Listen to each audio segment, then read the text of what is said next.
Les fans de la saga Star Wars et du célèbre aventurier de George Lucas lui doivent beaucoup. On a appris ce jeudi 6 avril le décès de Norman Reynolds à l'âge de 89 ans. Hollywood perd l'un de ses plus talentueux artistes. On a en effet appris le décès de Norman Reynolds à l'âge de 89 ans. Dans un communiqué transmis par sa famille, il est indiqué qu'il est décédé dans son lit paisiblement aux côtés de sa femme, Anne et de ses 3 filles. Il est l'une des légendes du grand écran, devenant l'un des chefs décorateurs les plus cotés du monde du cinéma et travaillant sur certaines des plus importantes sagas des années 80 et 90.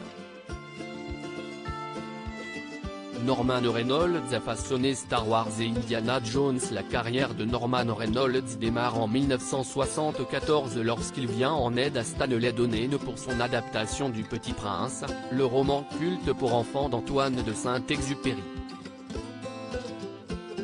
Dans ce film musical qui sera nommé au Golden Globe dans la catégorie révélation masculine, le tout jeune directeur artistique né le 26 mars 1934 à Londres, fait ses débuts et arrive à mettre à l'image des décors à la hauteur de l'œuvre que le film adapte.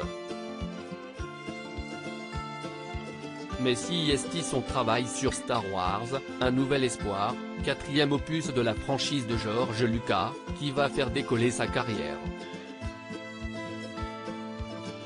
Avec le réalisateur et producteur, Norman Reynolds va continuer à travailler sur la saga pour le 5e opus, l'Empire contre-attaque, ainsi que le 6e épisode, le retour du Jedi. Le duo va alors façonner ce qui reste encore aujourd'hui l'une des principales sources d'inspiration de nombreux films de science-fiction, notamment L'Étoile Noire ou Le Cercueil en Carbonite. Mais juste avant de clôturer la trilogie originale, il va également s'occuper de l'univers du tout premier épisode d'Indiana Jones, Les Aventuriers de l'Arche perdue. Un génie créatif aux côtés des plus grands réalisateurs, les deux hommes vont retravailler ensemble sur le film Empire du Soleil, qui sera célébré au travers de nombreuses cérémonies, révélant le jeune acteur Christian Bale. La même année, Norman Reynolds réalisera 2 épisodes d'Histoire fantastique, une série produite par Steven Spielberg, qui a eu droit à un remake sur Apple TV+. Dans les années 90, et fort de ses 2 Oscars, il signera la direction artistique d'Alien 3, et s'occupera de l'adaptation au cinéma de la franchise Mission Impossible, avec Tom Cruise. Sa dernière œuvre dans ce domaine se fera aux côtés de Chris Columbus.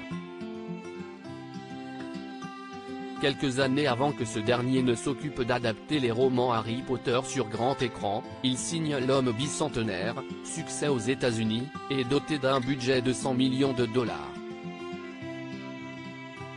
Au casting, un certain Robin Williams, dans une adaptation d'une nouvelle d'Isaiah Asimov.